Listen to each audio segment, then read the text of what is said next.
Thank you, and welcome to our nation's capital on this beautiful pre-spring day and St. Patrick's Day, the day that we celebrate the Irish heritage, and the rest of us get to be Irish, at least for one day. So I want to congratulate Tommy Wells, if you're still in the room. That's my ward councilman, and I'm pleased that you got Local 36's endorsement, and you're certainly going to have one of your citizens' support. I'll be stepping up to the plate with you, my friend.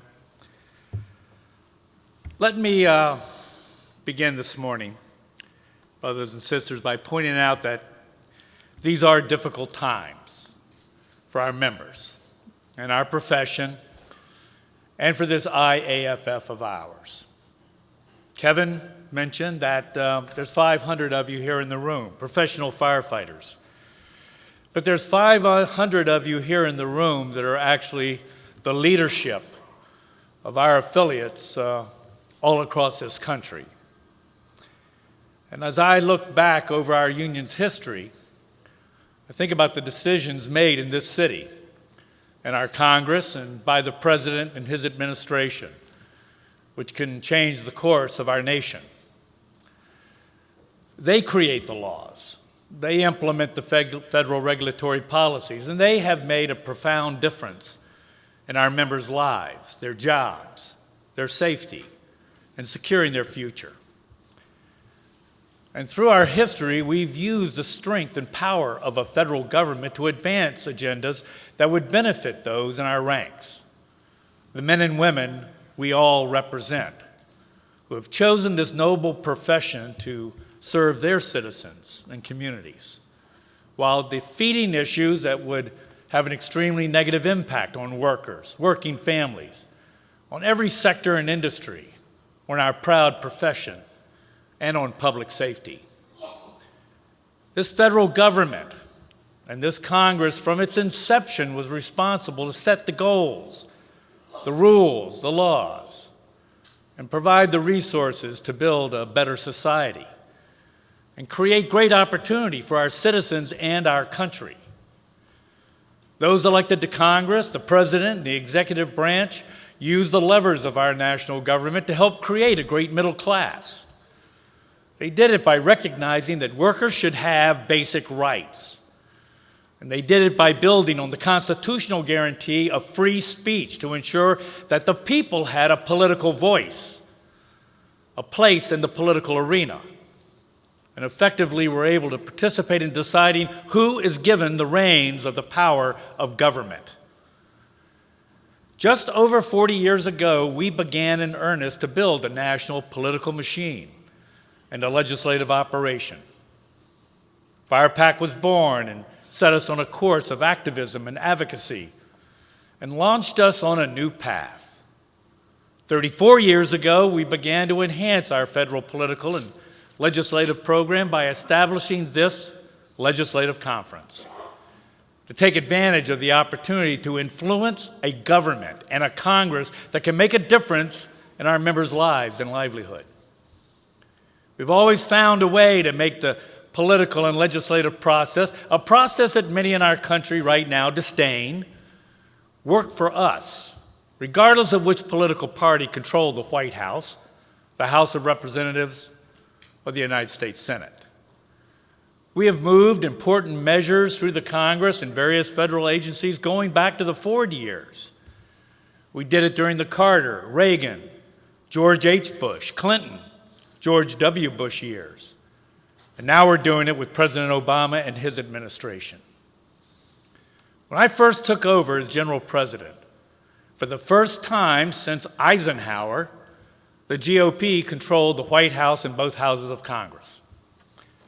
I told you then that this IAFF would be aggressive, that we would go on the offense, and we'd find a way to pass legislation, and we did. And we were able to stop a whole lot of bad things from happening along the way. The point is, we passed important legislative measures, benefits, and federal programs when the Democrats controlled Congress and the White House. But we also enjoyed great success when the GOP controlled the two branches of government. And now, here we are today, meeting in our nation's capital, with more and more evidence that Congress is in constant gridlock. The partisan rancor and divide is greater than I can recall during my 38 years here. It seems that winning is now measured by what can't be done for the people and what can be stopped, with those in power simply prepared to say no. We have a federal government now that appears at times unable, and unfortunately too many times unwilling, to put a shoulder behind measures that can make a difference in workers' lives. Did they push and fight for the Employee Free Choice Act that could have begun to turn around the downward trend lines of a diminishing union membership? No. Well, our friends in the House and both parties did their part to pass our collective bargaining bill 3 times in the 111th Congress. Did the administration of the United States Senate step forward and fight for passage for the rights to extend collective bargaining to our members in 2010, which would have been the first time that bargaining would have been expanded in this country in 40 years? No. Have we been able to count on all of those who are too willing to take our money, our votes, our image, take photo ops with our members, singing their praises, leaning on our profession's reputation, and then simply let us down? No. This is a pretty grim picture I'm painting. But should we allow these experiences to affect our resolve in being on the front lines for our members in the halls of Congress and the federal agencies that make up our government? I say no. We have to be as committed as ever before and fight as fiercely as we always have for the issues that can advance our members' interests and public safety, as well as fighting back against proposals that would be harmful to their safety and economic future. As we look back over the last several years following the 2010 midterm elections, where a wave of extreme right-wing zealots were swept into office, taking control of the U.S. House of Representatives, where we witnessed 22 state legislative bodies swing from worker-friendly majorities to worker antagonists, where a score of ultra-conservative governors were elected with a new anti-worker, anti-union agenda. We've experienced nothing less than an all-out assault on our members and our affiliates, and I don't have to tell you that. You've been out there in the trenches, in the field, facing those assaults, dealing with those battles every single day, and facing the likes of Walker and Scott and Kasich and Snyder and LePage and Haley and their ilk that have unleashed proposals developed by the then little-known ALEC to strip our bargaining rights, decimate our arbitration laws, eliminate our political voice with paycheck deception, impose right to work, destroy our retirement plans, and prohibit our locals from having our members' dues deducted, simply to annihilate our union from existence. With the intensity of these attacks, which began in Wisconsin and then Ohio, and then a dozen states all across the country in 2011, the truth is we were at first taken back, but we quickly regained our footing, began to make a pivot to ensure that our affiliate leadership had the support and the resources to fight back against these attacks that were transpiring from Florida to California, from Maine to Arizona, and so many places in between. These well-financed, well-orchestrated, coordinated attacks were brought about by the insane money that flowed following the Citizens United Supreme Court decision, was unleashed by the Koch brothers, the American Legislative Exchange Council, the Heritage Foundation, as well as the Pew and Arnold families. We recognize that so much of what was affecting our members' rights and lives was now being fought outside of this nation's capital and out in the state capitals where you live and work all across the country. So we began to triage and then invest in the political arenas where governors, state houses of delegates, and like in Iowa, where a single Senate seat majority was the firewall that stood in the way of our members and our union's destruction. We began to reallocate our union's political program and fire PAC funds to offer more and more assistance to you, our state and local affiliate leadership that were confronting these battles while keeping our focus on our federal political efforts here. In addition to the work by you, this international carefully invested in a few mayoral elections where we just had to take a stand, either to end the career of someone attacking our members, and they're putting our members' lives and jobs at risk, or to elect a great supporter who would change not only the environment for our members in a particular city, but would help make change that would impact far beyond that city's borders. How many in here were in Philadelphia at our convention? Let me see your hands.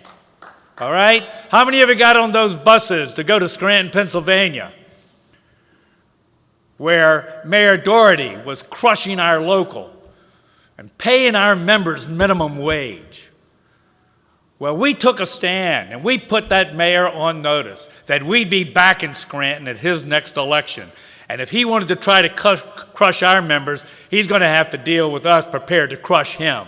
And that pressure convinced him not to run again, and now our members are standing strong with a new mayor, and Doherty is out of office, and our people are still at work, making a hell of a lot more than minimum wage.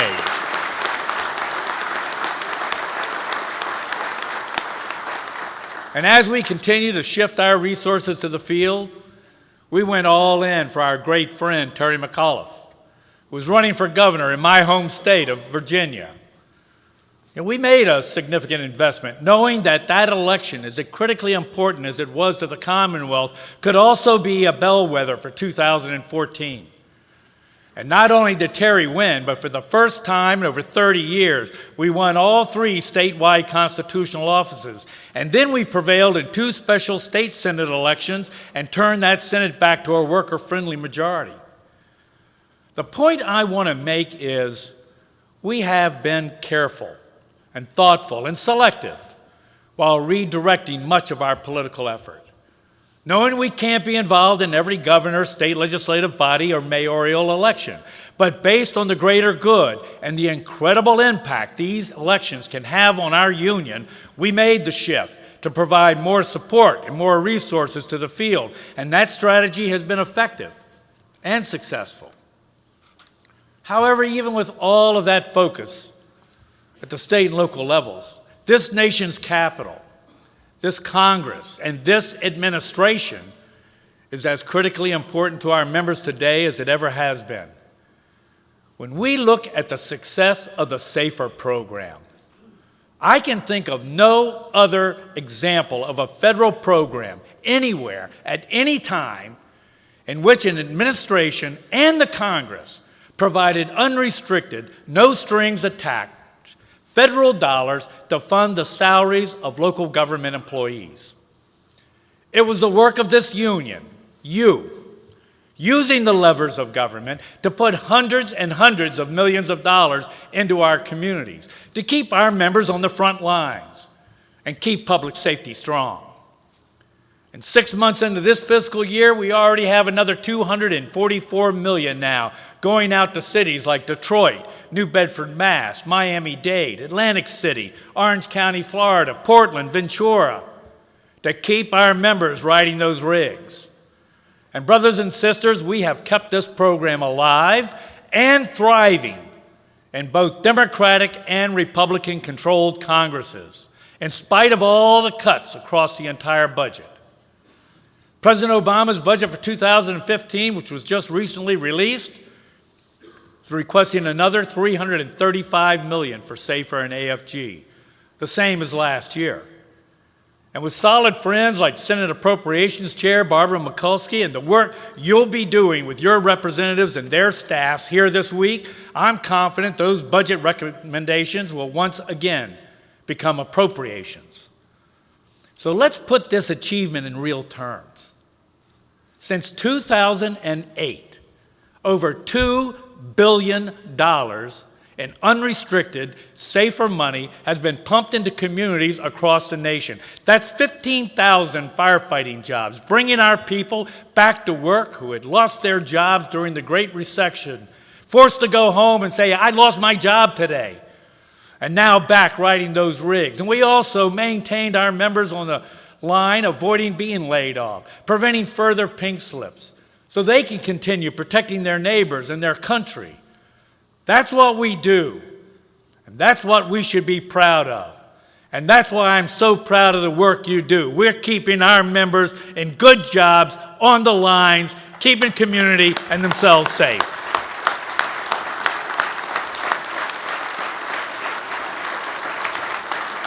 That's the work you've done.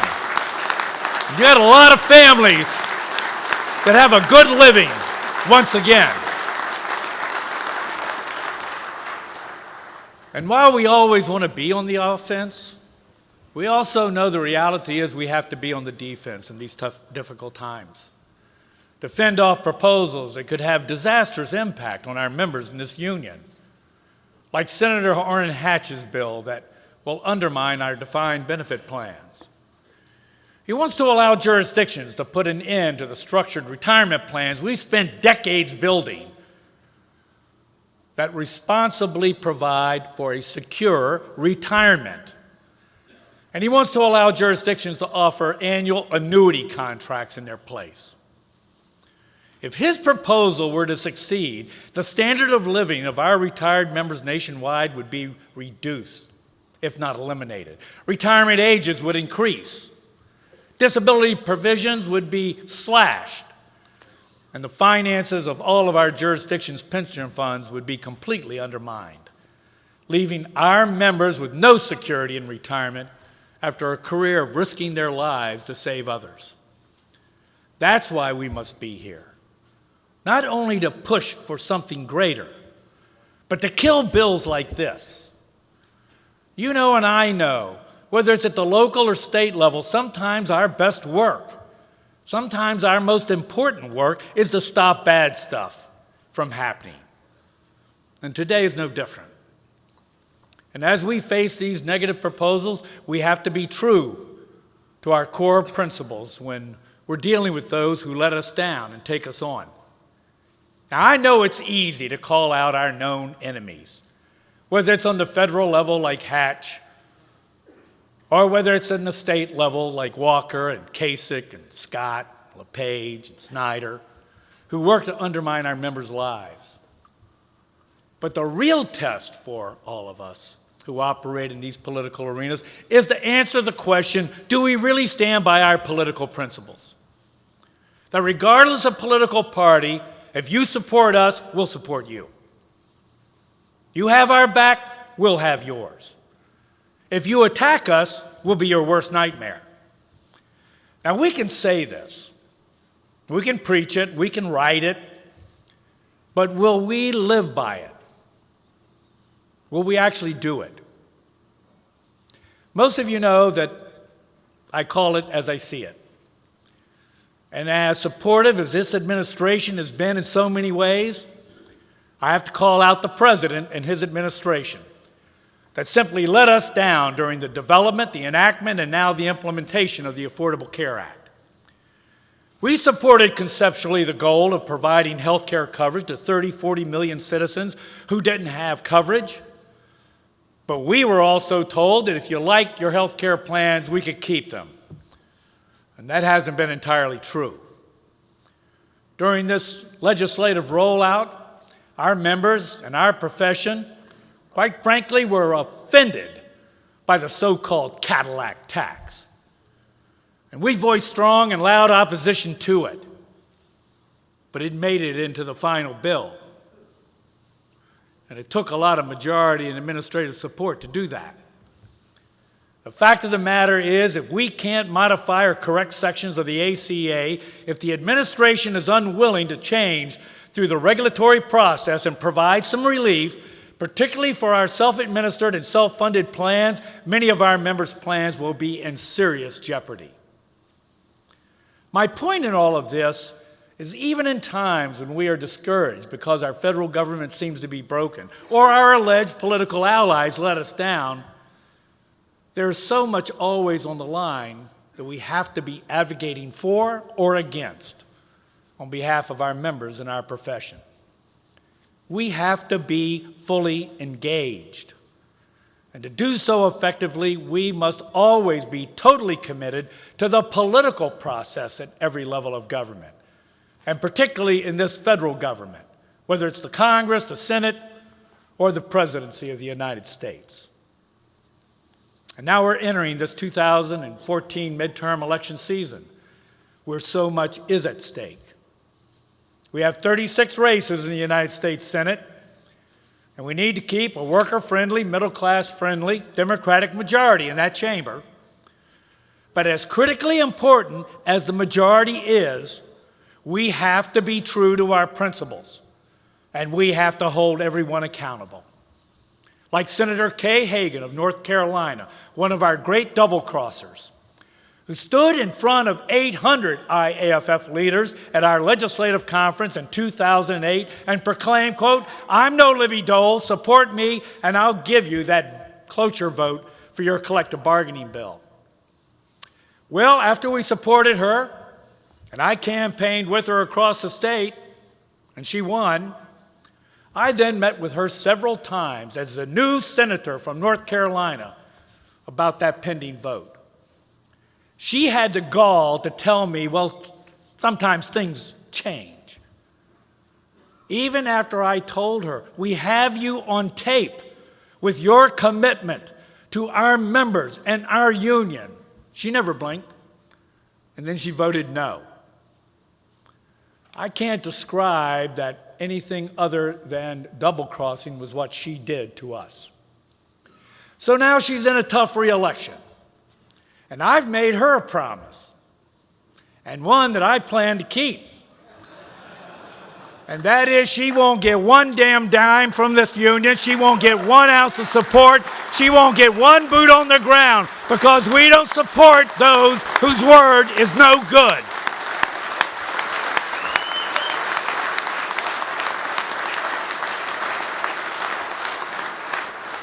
And although it pains me for Senator Mark Warner from Virginia, who I've known for 25 years, who I've worked politically with and for from the days of his being Virginia's state Democratic chair, to supporting his first Senate race against John Warner, to running successfully for governor of the Commonwealth, to being with him as the chair of the DGA, and to his election to the United States Senate in 2008. He committed to supporting a collective bargaining executive order when he was governor, and then he failed to follow through on that commitment.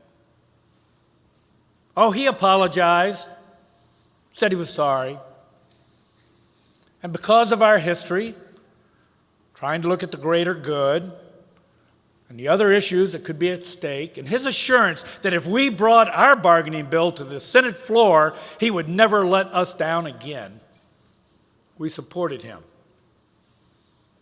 And his Senate campaign was successful. But when the vote came, he turned his back. He failed to stand by his word and cast a damning no vote on that cold December night.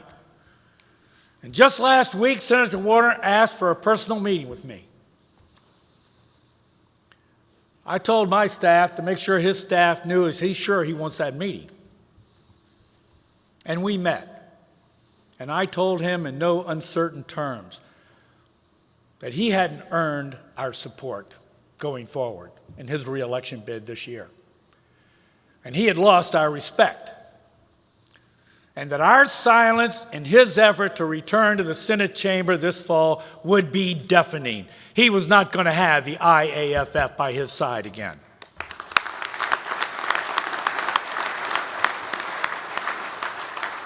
But at the same time, we've had great friends who have earned and deserve our praise, who were willing to step out, like Senator Mary Landrieu, who has always had a very close elections in a tough conservative state, but who has stood up for us on so many occasions and voted with us on that bargaining bill. And now as chair of the Homeland Security Subcommittee on Appropriations, she's been in the forefront in protecting safer funding and waivers and to keep our members saving lives and righting those rigs. Simply put, she's been willing to go out on the limb for us. And true to our principles, we are going to be there for her. We're going to return Mary Landrieu to the United States Senate. And for Arkansas Senator Mark Pryor, who's also running for re-election in another tough state with a very conservative electorate, who stood strong and voted with us on that collective bargaining measure, even in the face of a lot of big business pressure pushing back on him not to do it. He gave us that vote. He was good to his word. And that's the kind of friendship that gets rewarded. So we'll be with him all in, fighting against his Tea Party opponent this fall. We're going to bring Mark Pryor, regardless of the pundits' prognostications, back to the United States Senate this year.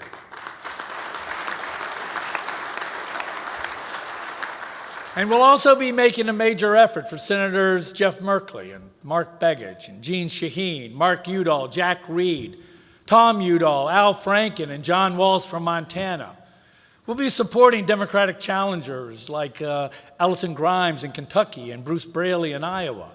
And in keeping with our core values, we'll be there for Republican Senators Susan Collins and Thad Cochran. In the U.S. House, where we have to stop the anti-worker majority from growing and hopefully cut into their advantage, we will again be standing strong with those on both sides of the political aisle who have earned our support.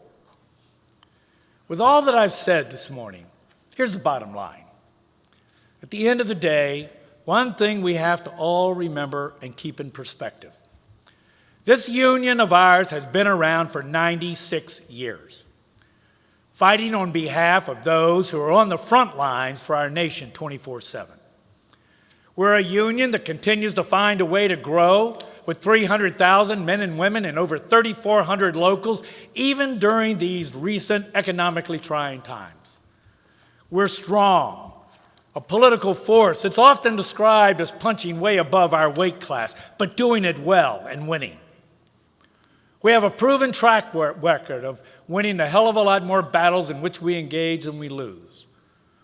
We're committed 100% to making the lives of our members better, their work safer, their retirement secure, and protecting their families. We're dedicated to the safety of our communities and our members that our members serve, and the protection of our homeland. And for every politician that supports our cause, we'll have their back. They'll have our support. And for every politician out there who wants to take us on, I say bring it on, and you're going to have your hands full.